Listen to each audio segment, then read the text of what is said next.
Good morning, good afternoon, good evening. Welcome, everyone. My name is Micol Savia, and I am the Secretary-General of the International Association of Democratic Lawyers. Our organization, representing progressive lawyers and legal associations from around 50 countries, has been advocating for the protection and promotion of the rule of law and people's basic rights since its founding in 1946, with Palestine consistently at the core of our mission. Today we gather to address the urgent and horrifying situation faced by the Palestinian political prisoners held often without trial or charges in the Israeli occupation detention centers and torture camps under inhumane conditions. Recent prisoner exchanges have shed light on the harsh realities endured by the Palestinian detainees, offering the war a rare glimpse into their daily suffering. Despite the shocking stories emerging from those who were released, account of abduction, severe physical and psychological torture, relentless humiliation, starvation, and sexual abuse, despite all this, there remains a troubling lack of public debate on this issue. This leads us to a critical question. Why is there so little discussion about the plight of the Palestinian prisoners, and how do we overcome this, making sure that this issue receives the attention it deserves? We are very happy and honored to have here with us our esteemed colleagues, Sahar Francis, a prominent Palestinian lawyer who is joining us from Ramallah, Palestine. Sahar brings decades of experience advocating for prisoners' rights and has witnessed firsthand the realities endured by her people, both those behind bars and those living under occupation. Welcome, Sahar. Thank you very much for accepting our invitation and being with us today. We would like to begin by referring to a recent report published by the Palestinian Prisoner Society, the Commission of Detainees Affairs, and the Adamir Prisoner Support and Human Rights Association. The report entitled Prison as a Frontline of Genocide, 2 years of war crimes against Palestinian political detainees, details the dramatic deterioration of prisoners' conditions since October 2023. Sahar, building on the report's title, we would like to start by asking you, in what ways have prisons become instruments within Zionism genocidal agenda? And also, the report stressed in the opening that Palestinian political detainees are currently experiencing unprecedented level of settler colonial violence and erasure. What do we mean with erasure in this context? Good evening, Micol, and all the colleagues in IADL. Thank you so much for hosting me this evening. It's my honor to share with you in this brief and to discuss the very problematic, disturbing case of the Palestinian political prisoners. Actually, it didn't started in October 23, all the deterioration and the different policies of systematic violations against the prisoners. For decades, the settler colonial regime was weaponizing and using the imprisonment, the mass arrest, and the systematic attack against the whole community in the policies of imprisonment as the main tool of hegemony, of power, of control, of oppression, in order to undermine any aspect of any political or civil life that the normal democratic societies would have, and especially to resist the policies of the occupation and the settler colonial regime. So since the first moment of the creation of the State of Israel, imprisonment and prisons were used by the regime in order to arrest hundreds and thousands of Palestinians. They illegalized all the initiatives for creating new political parties within the Palestinian society who remained inside the state and became citizens of the state. They subjected them under the British security regulations, practices of administrative detention. They imposed military regime, including military courts, on this society up till 1966, actually. And when they occupied the rest of the Palestinian land in 67, they established and started to develop the military system, the military courts with the military orders. We have thousands, over 2,000 military orders that controls actually every aspect of our daily life. Illegalize all Palestinian political parties, all student movements in the universities, all the actions of any kind of even peaceful resistance against this occupation. And of course, the torture, the mass arrest, the degrading treatment, the lack of proper health treatment, all the different violations the prisoners were facing for so long, and they were resisting these violations as well. It wasn't the case that the rights or the privileges, part of the privileges that the prisoners guaranteed all these decades were something very easy to obtain. It was always accompanied with lots of struggle, especially hunger strike, whether individual hunger strike or collective hunger strike, that costed lives of prisoners. Prisoners died on hunger strike, the last one against his detention, arbitrary detention, whether administrative or without proper trial procedures. Adnan Khader, the well-known detainee who went in 6 times of hunger strike against his continuous administrative detention. At the end, unfortunately, he died in May 2023.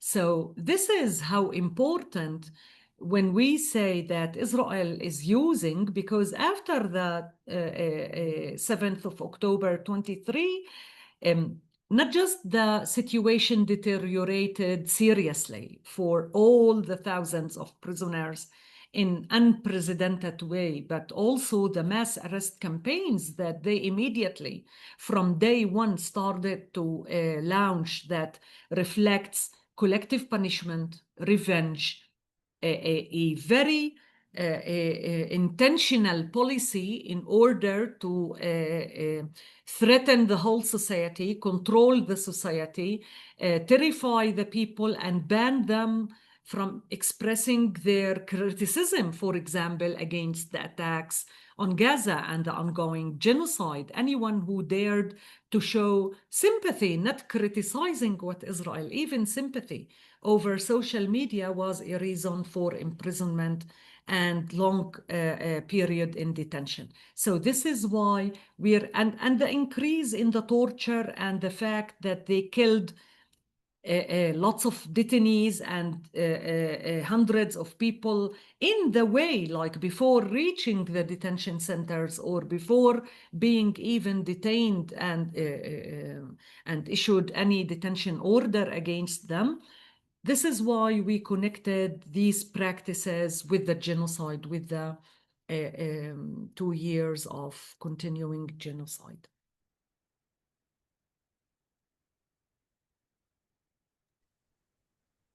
Thank you very much. Indeed, we know that the situation faced by the Palestinian prisoners has always been very harsh. But what did change, apart the increase in the detention, in the arrest inside the detention centers, and also in the report, the reports I mentioned speaks about camps and special session inside prison created specifically for Gaza, where prisoners are held as unlawful combatants. Could you please tell us more about these facilities and the condition within this facility? And could you also explain us more about the unlawful combatants designations? Okay. Before starting to discuss in depth all the conditions and the differences between the military camps and the prisons, maybe it's very important as well to highlight a bit of the figures and the statistics and what we mean by a mass arrest campaign. Like, it's very important to mention that on the 6th of October 2023, the total number of, including those who were from Gaza for long periods still inside the prisons, the total number was 5,200 detainees. Out of them, 1,200 administrative detainees, with zero detainees classified as unlawful competent. And I will get to this practice and what's the difference from administrative detention. Immediately in the first week and couple of weeks after, these figures started to increase dramatically.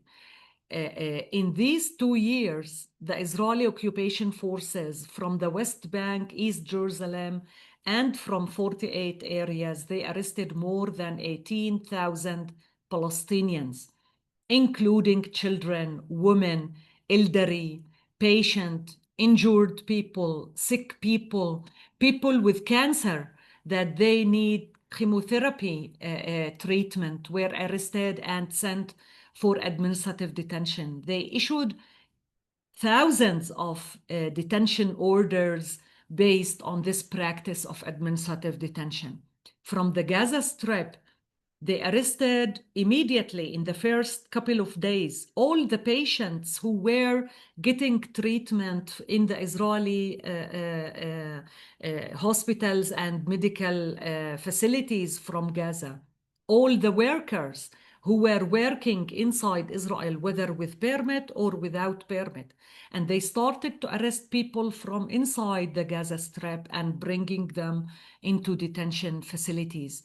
And they never disclosed the accurate figure of how many people they arrested from the Gaza Strip. We estimate that it was over 10,000 or maybe 12, 13, even 13,000 in all these, maybe more as well in these years. So this is why it's a very significant increase in very short period. This is how we ended couple, like the day of the exchange deal, the total number was 11,100 Palestinian detainees, more or less.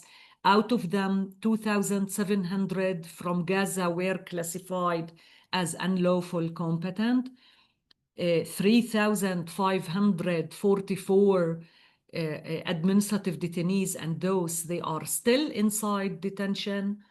From the unlawful competent, they released just 1,700, which means they still have 1,000 more or less classified under this category.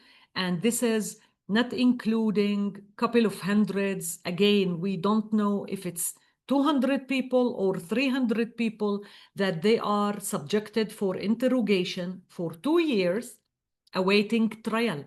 They were never charged yet, and they are still classified under interrogation. They extend their detention in the Israeli civil courts inside Israel every 45 days. So when they started to arrest so many people, you know, the regular prisons that they have no capacity.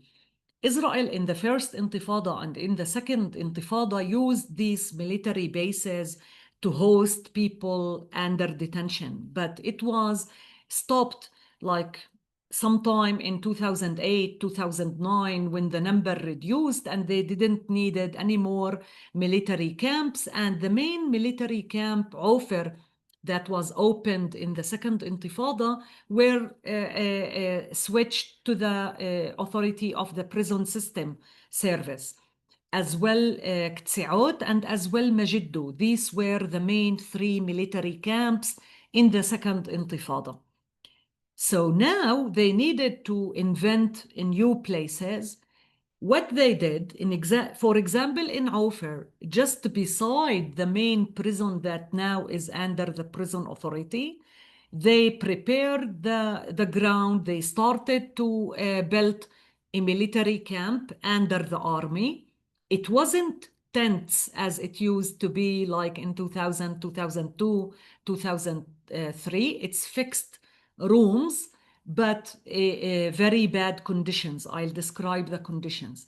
They started to use military bases like Sdeiman. Sdeiman is a huge military base for the unit Givati, mainly in the army. They were preparing as well places where I'm sure some of you may saw in the media all these photos of the detainees sitting on the ground or kneeling on the ground, surrounded by this wire fence, very similar to Guantanamo. This was Sdeiman under the military, and they used as well Anatot military base near Jerusalem. Sdeiman is in the southern part of Palestine, very close to the Gaza Strip on the border. And Anatot is located in near Jerusalem, between Ramallah and Jerusalem, actually. And also Anatot, for example, no one lawyer was allowed to have visits inside Anatot. They didn't allow us to enter. But from the description of the prisoners, it was very similar conditions to Sdeiman. And they hosted some tens or hundreds of them in other military bases in the north that they were never before used as detention facilities, Naftali, and where they brought as well Lebanese detainees and Syrian detainees now arrested under this unlawful competent. So let me describe the legal process before getting into the conditions of these different military bases and the prisons. Israel invented the practice of unlawful competent actually in 2002. This was a civil law that the Knesset confirmed after long years of arresting 15 Lebanese detainees that they were abducted from the Lebanon area when Israel was still occupying South Lebanon. And they were arrested under administrative detention continuously for 10 years as a bargaining chip on the case of Ron Arad, the pilot who got missed in Lebanon in the time of the war against Lebanon.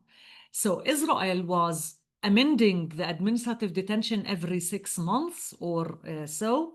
The High Court in this case told the state, it can't be. We cannot justify after 10 years keep arresting and amending the detention based on this same secret information that you presented at the first time of the detention. You should find a legal solution for this if you don't want to release these people. This was the moment when Israel created this special law in order to justify arresting terrorist people, because the law says anyone that is a member in illegal organization group that is threatening the security of the state and involved in attacks against the state, it doesn't mean that the person himself should be accused or suspected of launching any attack or any serious threat to the state. It's enough that you are a member of this group. So in this case, they claimed everyone is Hamas member. This is the justification for arresting thousands under this category. Of course, the order should be issued by the Minister of Security, but in the emergency situation that they declared immediately on the 7th of October 23, they made huge changes to the procedures in this law. So instead of the minister himself, a military commander can sign the orders.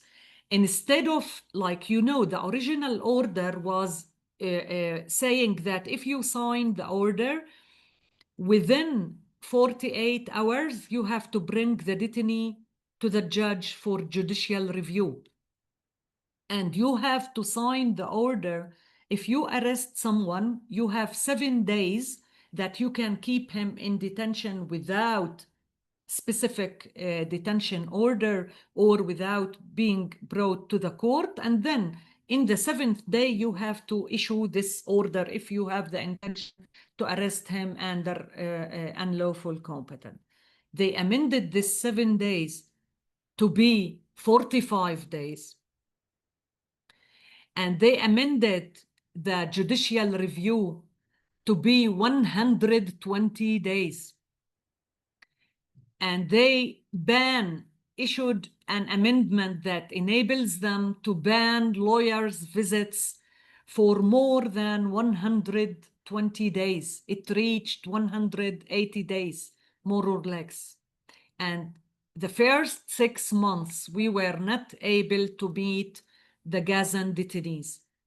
Actually, we started to meet the Gazan detainees who were arrested in October, November, December, just in the end of April 2024. And later, they reduced these periods. So currently, they have to bring you to the court before 75 days, but they still have 30 days to issue the detention order, and they can have another 45 days in order to bring you to the court.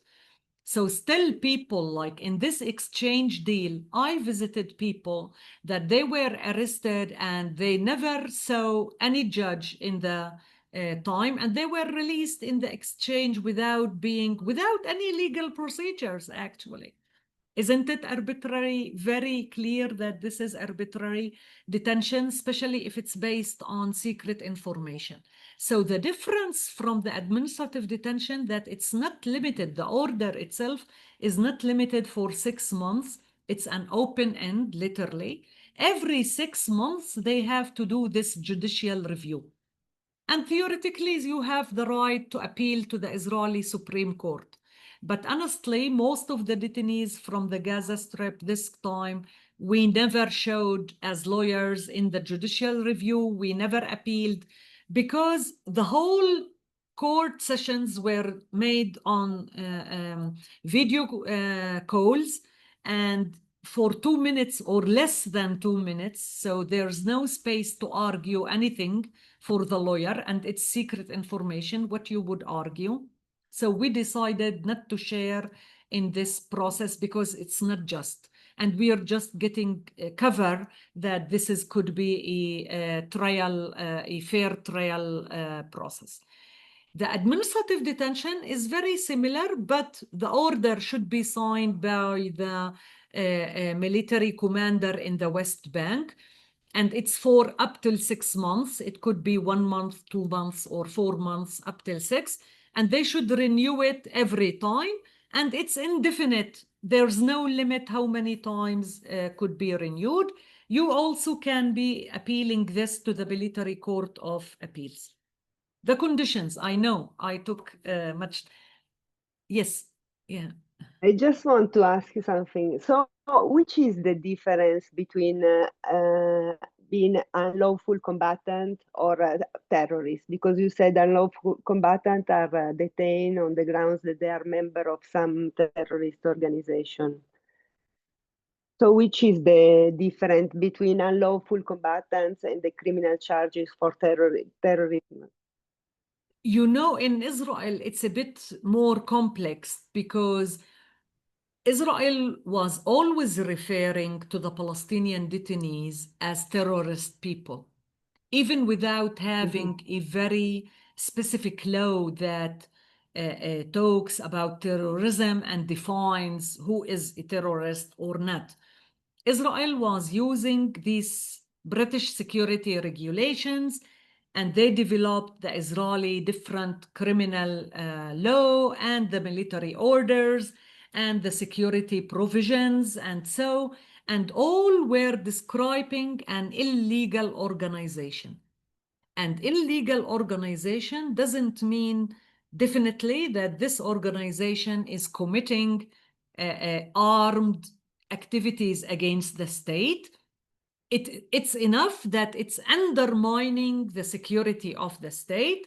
So being a member in this illegal organization, this is the crime. And everyone would be criminalized based whether in the military courts or the civil system, according to these laws. The classification as a terrorist would be more relevant in the prison time. When you go to the prison, they were differentiating between security prisoners, which means terrorist Palestinians, and the usual criminal prisoners, in order to justify the differences in the treatment and the rights of these prisoners while sitting inside the separate sections. Because it's the same prisons that the Palestinian political prisoners are held inside the Israeli prisons, but it's in very separate sections from the other usual criminal prisoners. And they are subjected for a different set of practices and daily life related restrictions on the family visits, on the health, on the food, on the clothes, on the ability to have phone calls. For example, all these thousands of prisoners, since day one, immediately Israel decided to ban the Red Cross Committee from entering the prisons, and they canceled totally all the family visits up till today.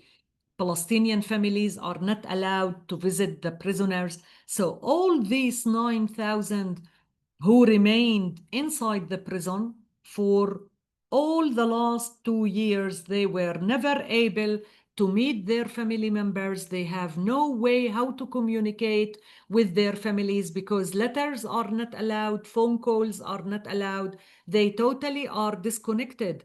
Just those who have court sessions, and it's not administrative detention, because the court session in administrative detention is closed door, which means family members cannot attend. Those who are awaiting trial, they have a chance to have to see or meet over the video conference one family member every time they are having court session. It could be once a month or once in 2, 3, or 4 months. All the rest are totally disconnected. The issue of the conditions, how it deteriorated immediately, because immediately when the government declared this special security emergency situation, it was declared as well inside the prisons by the Minister of Internal Security, of course, Ben Gvir, and his administrative people. And the special units and the security units that enter to the prisons usually raided the prisons immediately. They started collective punishment campaign against the 5,200 who were in prison. They confiscated all their clothes, all their property inside the cells, like the books, the food, everything that they had in their rooms, they throw it away.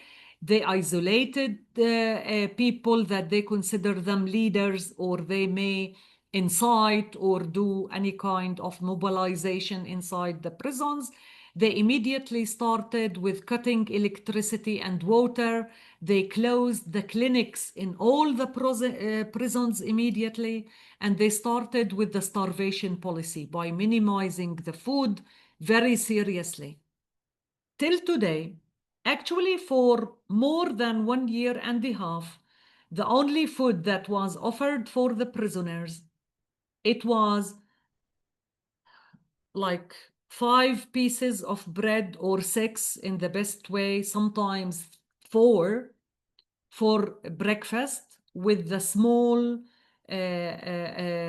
cheese or marmalade or chocolate. And it was always the same. For lunch, sometimes they were bringing, for example, half cucumber, half tomato or spoiled tomato, let's say, that they wouldn't be able to eat. In the lunchtime, the cheese, the same amount of bread with, again, cheese or yogurt or whatever, sometimes once a week or twice a week, spoon of tuna. In the dinner, the same goes for the chocolate marmalades. And this is how the prisoners survived all these months. So this is why lots of them were developing several diseases like diabetic, teeth problems, urine infection. It affected their health very seriously, especially who were ill and needed health treatment, or they were anyway diabetic or with blood pressure and other diseases that needed special dietary that wasn't offered for them. And with closing the clinics and closing the detainees without being able to go for recreation time and minimizing the time of shower, like they were forcing them to shower once a week or once in 10 days without being able to change their clothes. So you can just imagine the very bad health conditions that these detainees were held in for months, over months. And this is how the scabies, the skin disease, started to develop seriously. And people were affected. Just yesterday, we lost a detainee, or 2 days ago, that the one who died 2 days ago was a cancer patient. And the old man, I think he was also affected by the scabies. But the child who died in May from Silwad, the 18 years old boy who was dying in Majiddo prison, he was suffering from the starvation. He lost lots of weight and being affected with scabies, he couldn't survive and he died. And other boy, it was so shocking for me yesterday to receive the court decision. The court decided to release him, but from administrative detention, but just after he was paralyzed out of the scabies, because he had a blood infection that affected his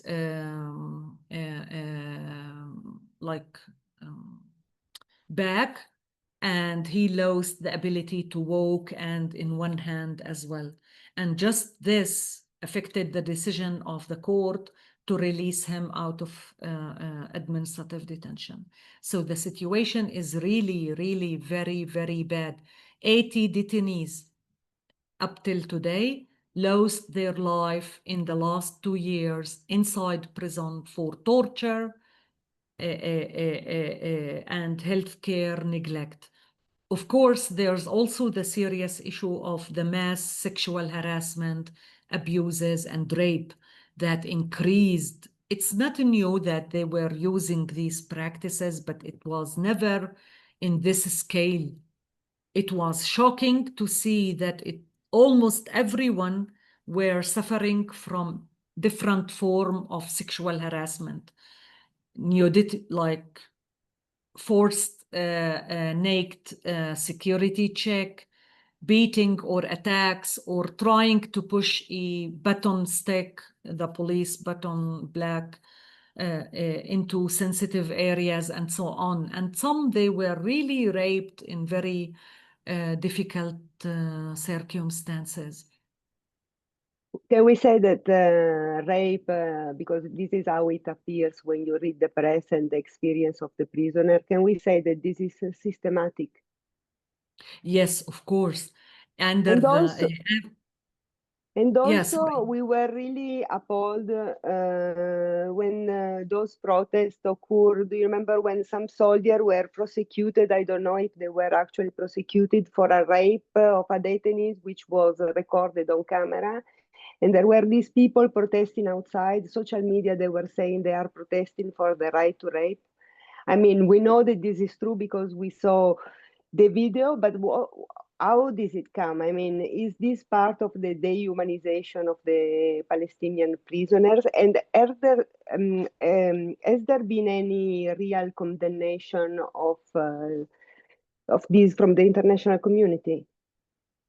From the international community, yes, but I mean the problem that Israel don't care about what the international community says, and they never obey or they never respect any international decision coming from the UN, different bodies, not from the ICJ, not the ICC, definitely not. Nothing affects the Israeli practices actually. And the sexual harassment was very systematic after the genocide started. All detainees, I can confirm that all the detainees from the Gaza Strip were subjected for different ways of sexual harassment. Also, the detainees, the majority of the detainees from the West Bank were subjected for a strip search accompanied with sexual harassment, if not verbal, physical, and so on. And also detainees from the West Bank were raped in Qtsaout prison, in Megiddo prison, in a very brutal way, accompanied with physical attacks. And the case of rape that you mentioned, if it wasn't leaked, the video, that maybe it's one soldier who decided to take the video and leak it to the media, they wouldn't be arresting the soldiers and submitting charge sheet. And the charge, first, the soldiers were released very shortly to house arrest. They were never imprisoned for long periods. The charges that they were submitting against them don't include rape as a crime. It's a serious assault. Yeah, it doesn't, it although describes the whole act of the rape, but it's not using the proper accusation in the textbook. And now after that, the detainee himself, who was affected, he was released in the exchange. And I wonder why they decided to release him. Of course, because they wanted to close the file without any further investigation. This is what happened with the detainees. One of the Lebanese detainees that we mentioned, the law they created for them, was Abdel Karim Abeid, that he complained that he was raped in interrogation, and he named the interrogator, and he submitted a compensation case before being released back to Lebanon. So when they released him, they closed the case, and they never prosecuted the interrogator or did anything. But because the name of the interrogator was published, the interrogator claimed that the state didn't protected him and that he was fulfilling orders. I'm telling the story because I like people to understand what it means in the Israeli legal system, that there's no accountability, that there's immunity. And this is why the soldiers, the policemen, the security service people feel immune, feel that they wouldn't be subjected for any criminal procedures. And this is why they dare to use it. This is for me the main, like, why these young soldiers were able to act in this brutal way toward and dehumanize the Palestinian prisoners, because they feel they will never pay the price for it. And what about the International Committee of the Red Cross? You said that they are not allowed now to visit prisoners, neither the Red Cross. But which role are they playing? Unfortunately, they were not able to play a huge role in the time of the genocide as expected. Even knowing the location of the detainees, the Israeli authorities refused to share the information about where they are detaining these people from Gaza, that they are bringing them into detention facilities inside Israel, were not informing the Red Cross, so the Red Cross can inform the families. We, the Palestinian NGOs, with some of the Israeli colleagues, human rights organizations, were dealing of all these thousands of cases, trying to know where these people are located, and there's hundreds that they are still missing. We don't know if they are arrested or if they were killed inside Gaza, but their families never found the bodies of these people. And what is the Red Cross doing then? Because these are enforced disappearance crimes. Are they acting upon this refusal to allow them to visit or to provide information? Of course, if we ask them, because we tried to meet them, to send letters, to communicate with them and demand that they should force the Israeli side, that they have a mandate according to the IHL that Israel should respect. Unfortunately, the Red Cross people were always claiming that they are communicating on the highest diplomatic level, and there's no answer, no positive answer, and it was enough. You know, they will never go public against all these practices. In the same time, we see them now accompanying the people in Gaza to locate the bodies of the Israelis who were kept in Gaza, or just they played the role of the transfer of the prisoners from the Israeli prisons to inside Gaza and bringing the Israeli people into the state. So the minimum role of the Red Cross Committee were enabled in these 2 years. Okay. Also, the fact sheet mentions specifically the, I don't know if I'm pronouncing correct, Keter, Metzada, and the Nation units. Could you explain who these units are and if there has been any instance of accountability for them? So, for example, the Nahshon unit is the unit that is responsible for the transfer of the prisoners in between the prisons when they want to move one prisoner from one prison to another, or they bring them to the court. The other, the Matsada and the Cater, they are responsible for the security inside the prisons. So they do these security checks and make sure that no one is trying to escape, there's no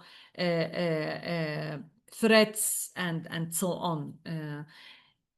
I don't recall that there was any criminal case or initiative, any case were initiated against a Nahshon person or Matsada person for these brutal attacks on the prisoners, especially not after September 11th.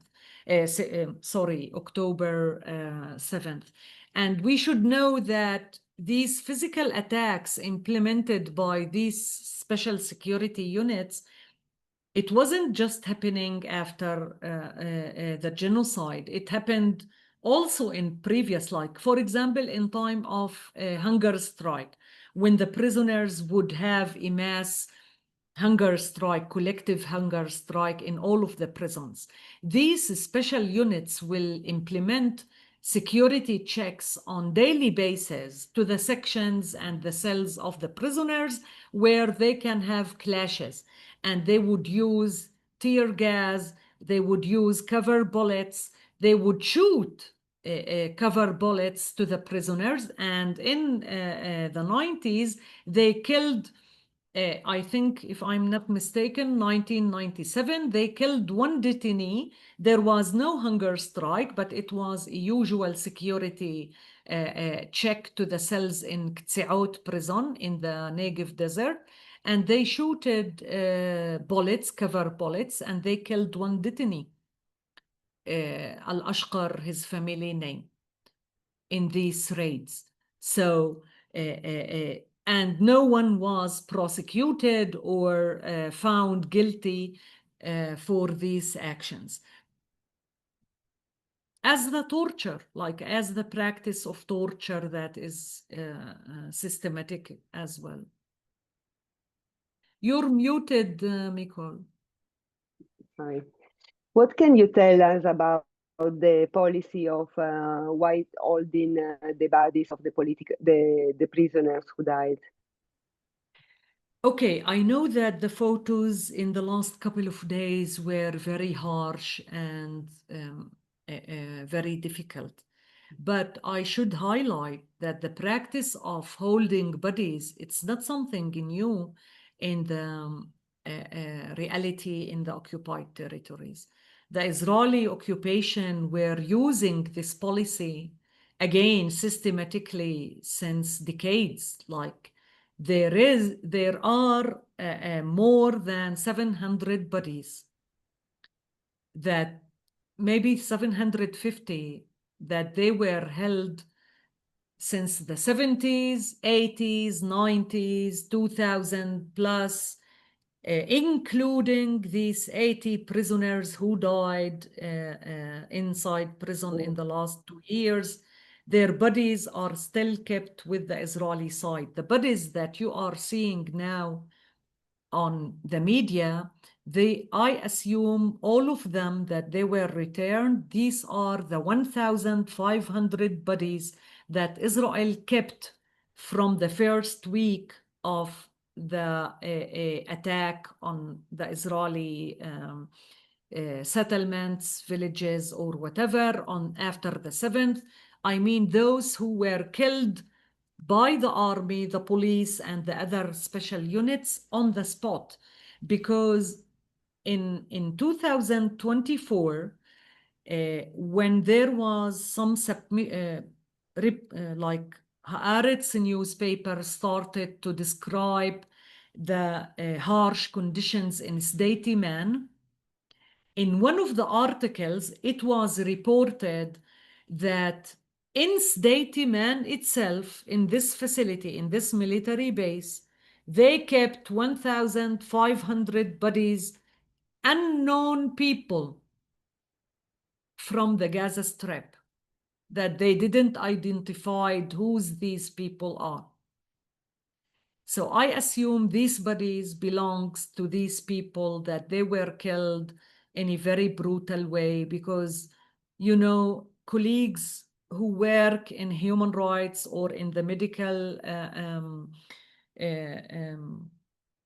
sector in Gaza Strip confirmed, not just now, in the previous exchange as well, that they were, you know, sometimes they were in the years of the war, the genocide, they were also entering to the mass graves in Gaza and digging and taking bodies, searching for the Israeli bodies, the remains of the Israeli citizens. And sometimes they were returning them, sometimes no. So they were mixing as well. This is why in some of these bags, colleagues said that you sometimes find 2 heads with just 2 hands. So it's obvious that there's missing organs for the whole. If you have 2 heads, it means you should have 2 full bodies of 2 Yeah, people. we also hear by those doctors that say that there were somebody stuffed with cotton or something like that. Yeah, but again, But for the issue of... How are they going to identify now? It's very hard, and I don't know if you received this news that the first round, when they gave the bodies, a Shifa hospital organized screening of the pictures. It's very harsh, very painful, that families, because there's no facilities and no capacity to implement DNA checks, and there's no database that was developed for thousands of missing people. You know, if I'm alone with my colleagues out of the 1,600 plus cases that we received around detainees, We have more than 500 cases missing that we don't know if they were detained or not, but obviously the families don't have body to confirm that the person was died, was killed, and we will bury him. So thousands of people are still missing inside the strip, and who would do these checks and make sure?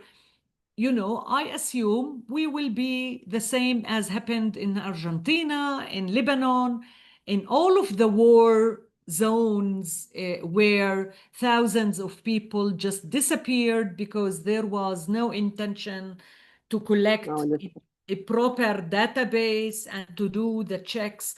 You know, in Lebanon, for example, after 40 years, there's still 17,000 missing people from the time of the war, and the Lebanese government is not doing these DNA checks in order to start to build the database properly and to open the proper investigation where these people disappeared.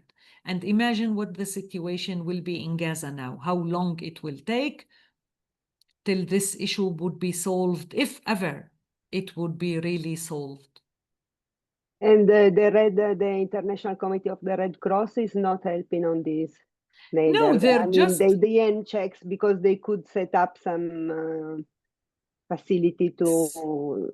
They've got the means, I mean, to do this check. Honestly, I don't know if they have the intention to start to work on it or not, but I can confirm that all these 2 years, the only thing that the Red Cross was doing is documenting the cases, like taking the full name, the ID number, and all the other related information, and make sure that they have a contact with the family.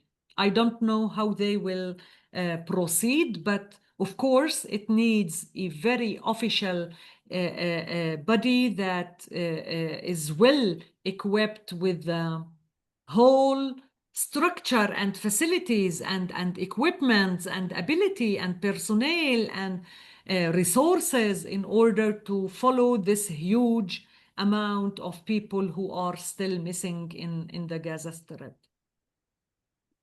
Anyway, the policy of holding the bodies of the prisoners who died in detention, as you said, didn't start with the attack on the genocidal war on Gaza, but is a form of collective punishment against the Palestinian people, their families. I mean, to whitetail the body is just like a form of sadism and inflict suffering to their family.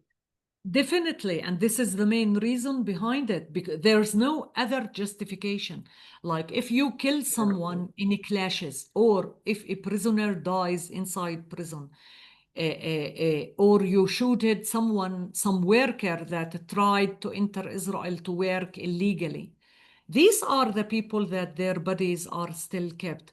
Why to keep the bodies? Like, even if a prisoner is sentenced for life sentence, let's say, and he died, what else? You're imprisoning the body? It doesn't affect the person. It doesn't mean anything to hold the body of a person that he's sentenced for life sentence, and it's just a punishment against the family, the extended family as well. So when we're talking about hundreds of cases, this is a serious impact on the whole society.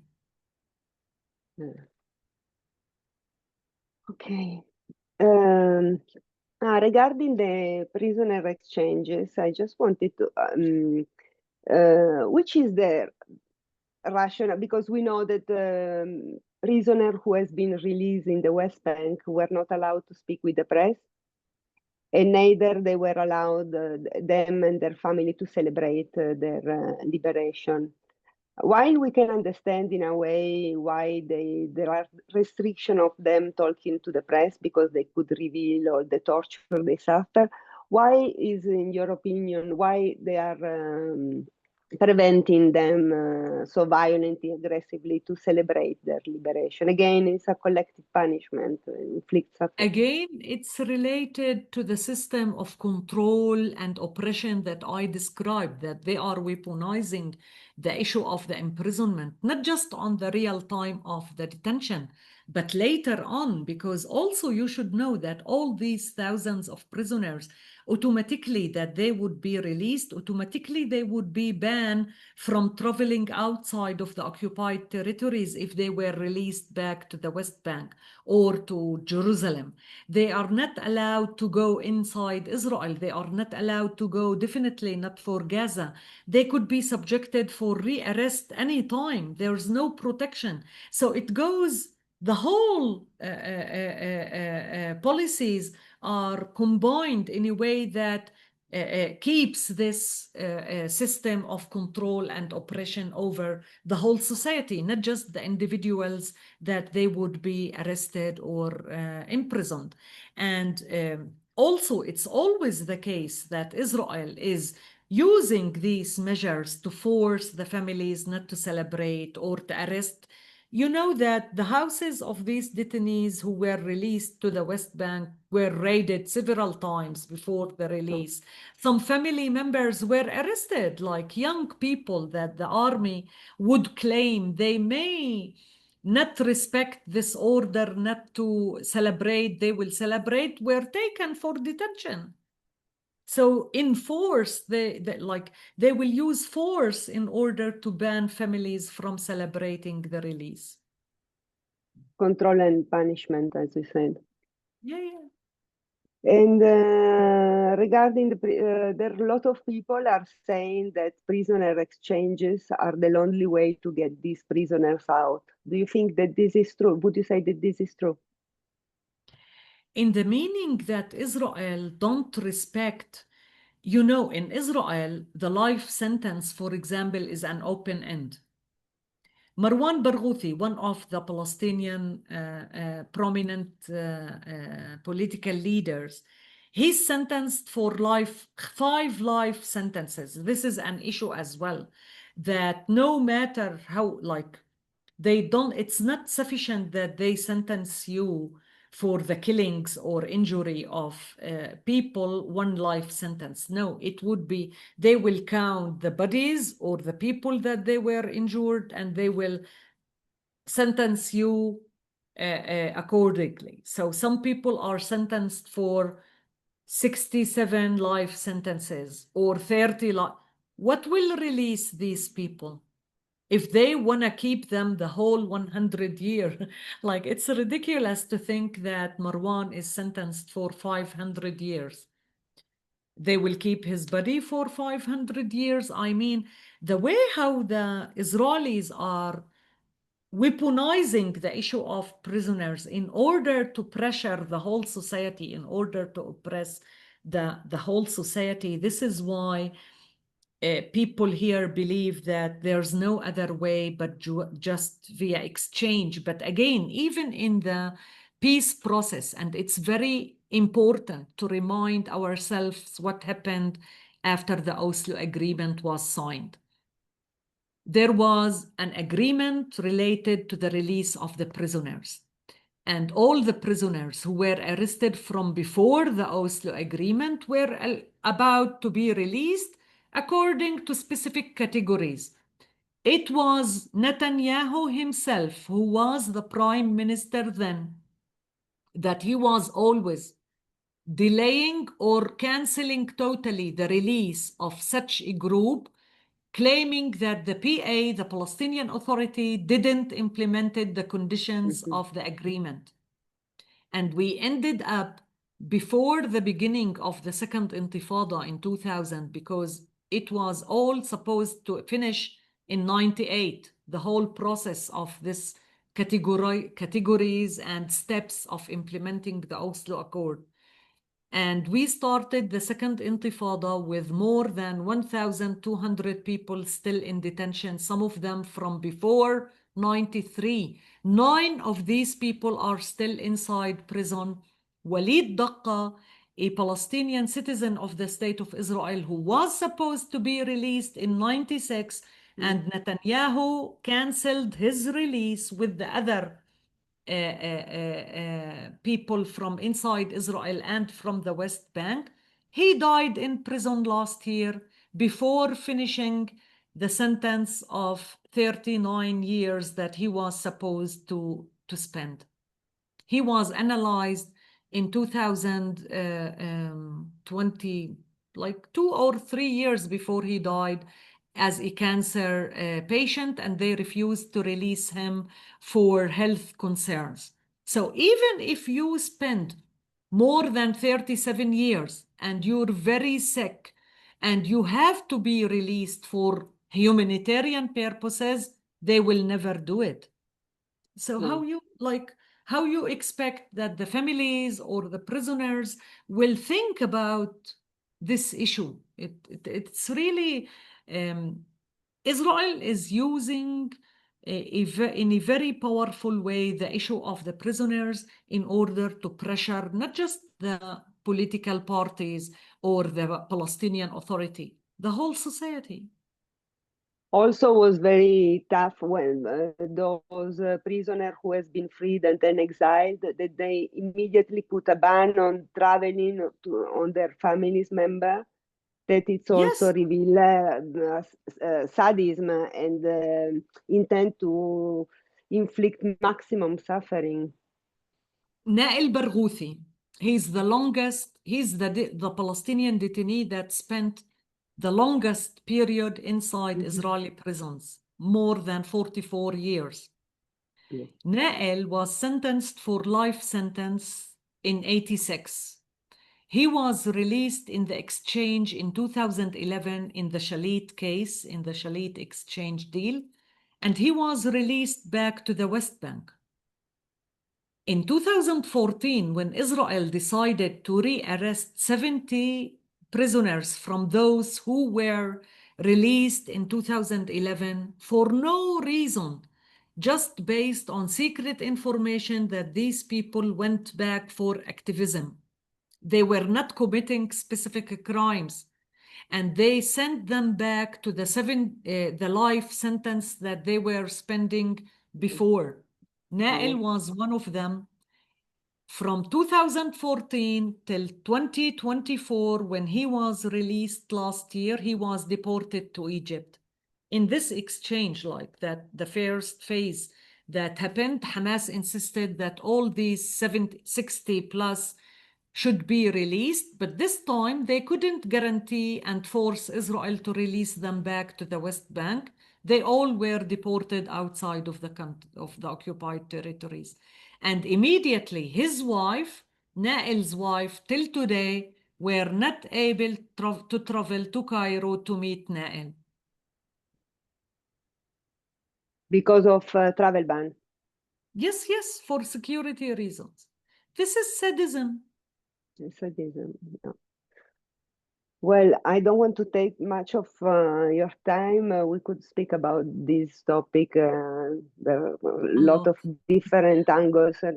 But the last question before we close, no, I have just a couple of questions more. I wanted to ask you how U.S. sanction and designation of human rights Palestinian organizations have been affected their work.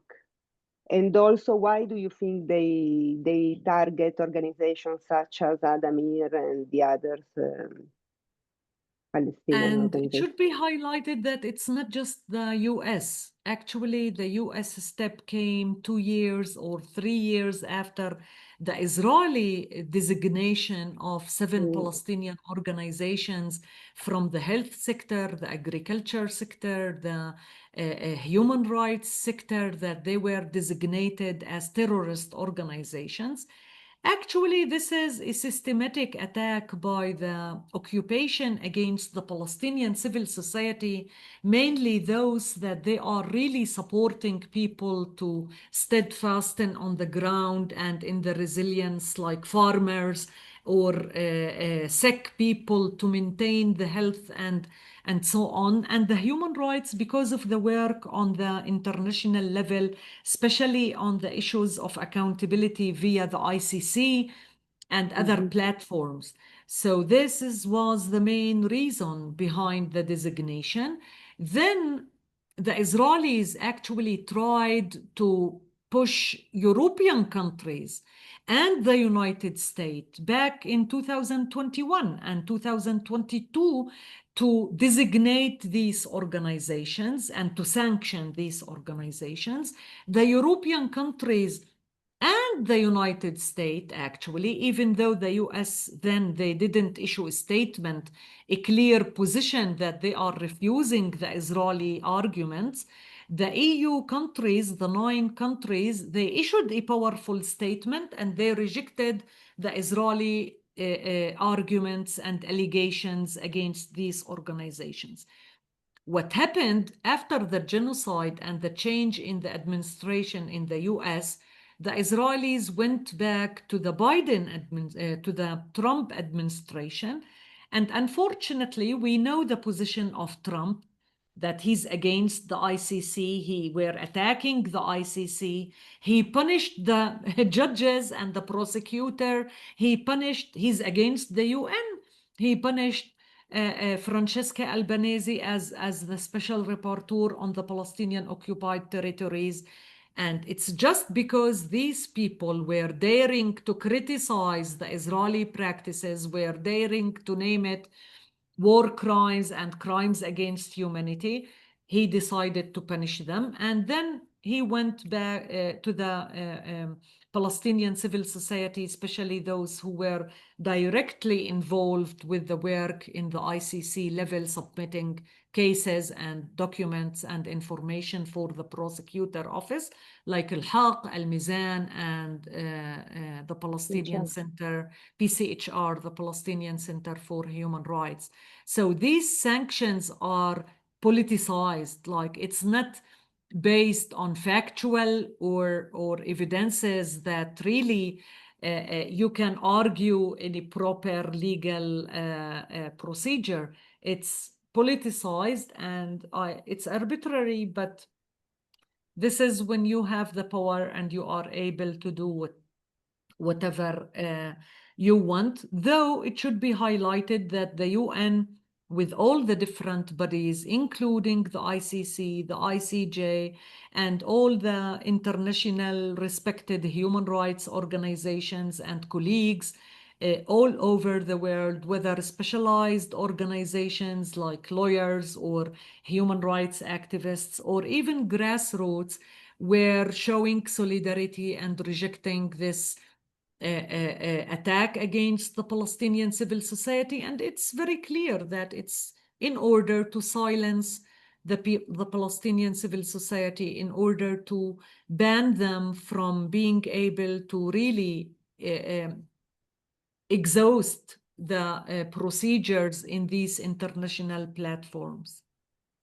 Yeah, to isolate and also to cut the funding, because even if the European country, I remember that statement they released strongly against the argument by Israel, but then it became difficult for them as they were founding all these organizations. I don't know how is it now the situation, but with the sanction from the US, it becomes even more complicated, I guess.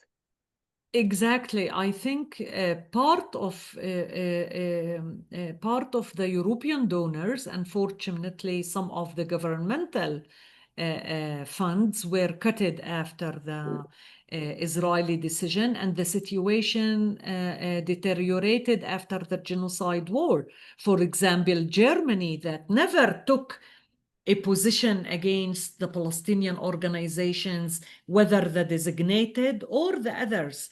After the Israeli designation, after the genocide, they cutted the fund for the human rights organizations, including some groups that they were not designated by Israel. or those, including as well those who were designated. So this is a serious deterioration. But others continued the Yeah, and support. then cutting the funds exactly when this organization needed more because there were a lot of work in document. Okay, Of course. just very last question. What do you think the international community, I mean, civil society, legal organization, grassroots movement, what do you think they can do in support of the Palestinian prisoners' struggle for their human rights and their freedom?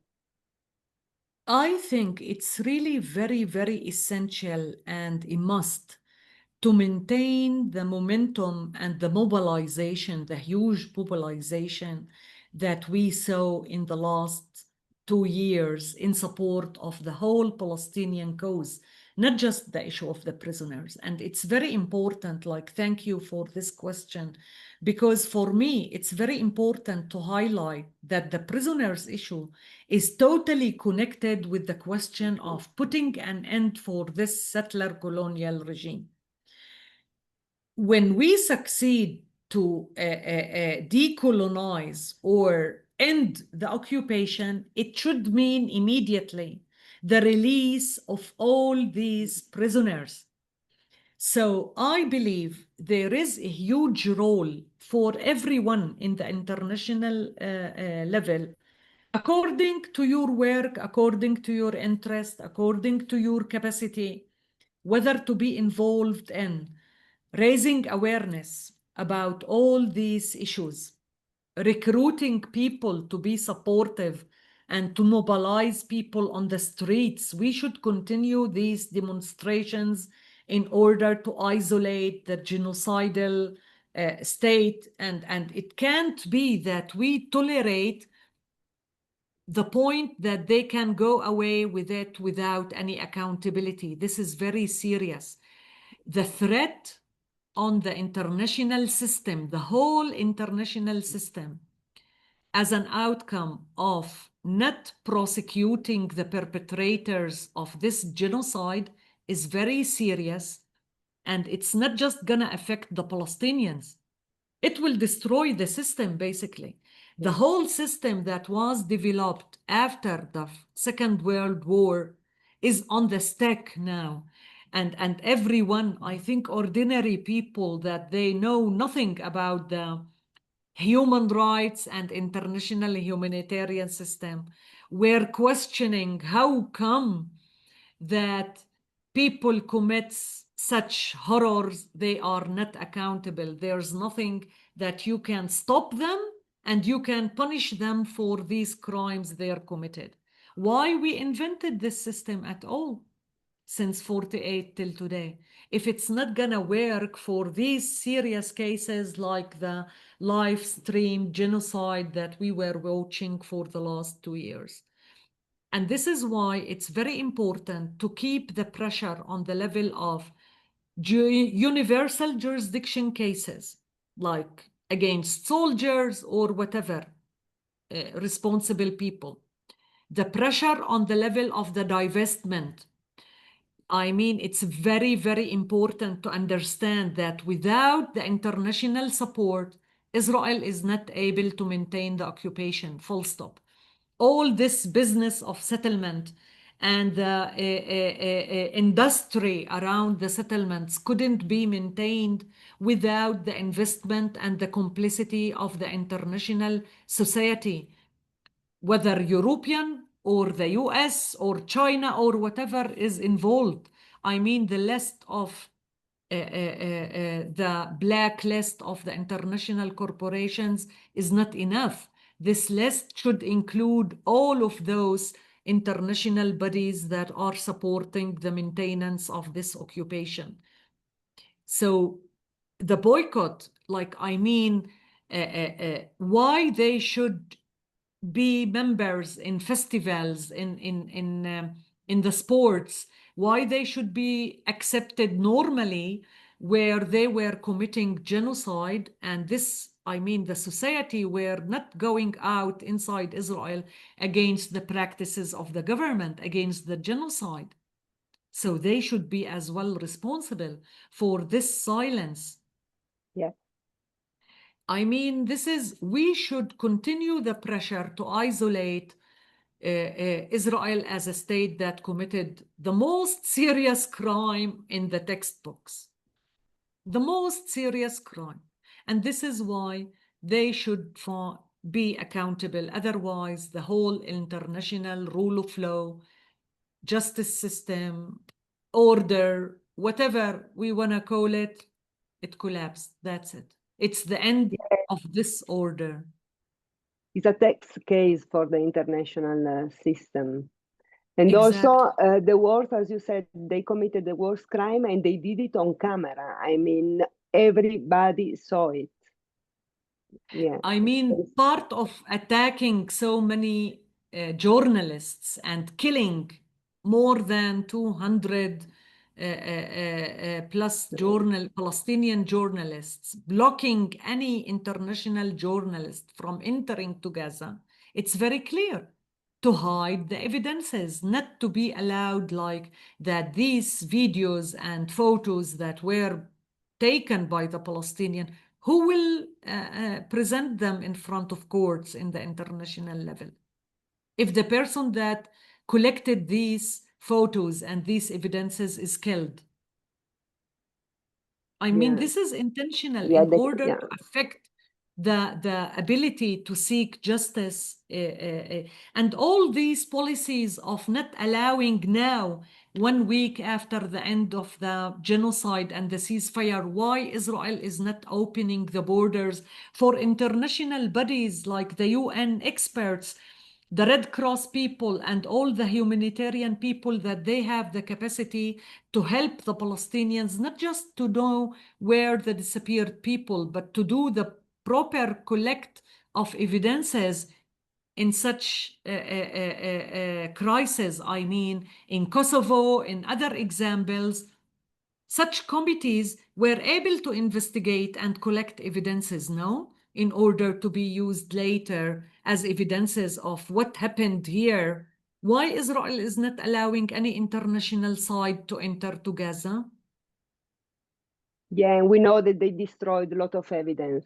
But anyway, evidence is very difficult for them to hide evidence, because in this case there are plenty, I mean, plenty of evidence. The issue is more having court accepting the evidence and acting according to. I hope that it will really be that it will not affect the results on the courts level, that they wouldn't be requesting more technical or procedural ways of how to prove that this is what really happened there. To keep the evidence, yeah. Yeah, and for history as well. Like, I mean, it's not just about, you know, the point here, it's not just about justice. It's not about the technical issues of the criminal system or the international law system. It's the people's lives. It's their history, their families, their heritage. Their people lost everything in Gaza. So how we will preserve and maintain the collective memory as well for the people about what happened in these 2 years. Everyone now in the international, like, diplomatic level discussing the reconstruction. For God's sake, thinking about reconstruction before thinking about who is still under the rubble. You're requesting Hamas and pushing Hamas and claiming Hamas is not fulfilling the agreement because there is still 18 or 20 bodies of Israeli citizens under the rebels, and nothing about the 100,000 or more maybe of killed Palestinians that they are still missing? Yeah, it's outrageous. The double standard. It's always been the case with Palestine, but now it's really beyond the imagination. Yeah, it is really beyond Anyway, imagination. to finish on a good point, as you underline, international solidarity, people in the streets have never been so active like in the last 2 years. You know how many people, especially here in the West, the streets, even in Torino, in Italy, they've been doing a general strike, as you know. All the workers, it was amazing. The participation, people now start to get more mobilized. For me, I don't want to take too much time because it's like 1 hour 20.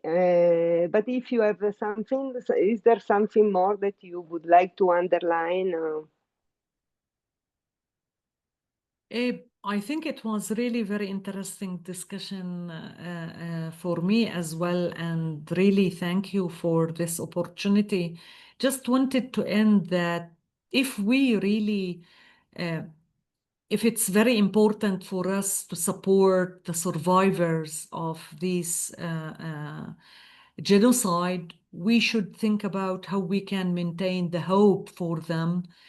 And I can assure you that the mobilization all over the world gave such great amount of hope and like really for everyone in Gaza. So this is why it's really very, very essential and important for all the Palestinian people, not just for those in Gaza, to maintain this hope, to protect it, and to make sure that we will seek justice and the rest of our rights. Because self-determination cannot be guaranteed without justice. And justice without accountability cannot mean anything.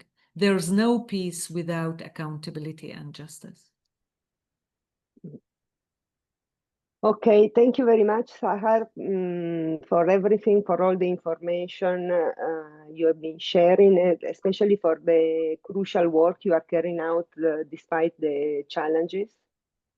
And your dedication inspires all of us, really. And also, I can assure the IADL we keep the issue of the prisoners and overall the issue of Palestine on top of its agenda, like we have been doing the last 2 years. But now, especially, I think we should dedicate more attention to the issue of the prisoners. We also call on all our colleagues who join us today or the other participants in the webinar to help amplifying the voices of Palestinian prisoners and challenging the prevailing indifference and actively demand justice and freedom for Palestinian prisoners and the Palestinian people as a whole. Thank you very much. Take care and see you next time. Bye-bye. Thank you. Thank you. Bye, sir.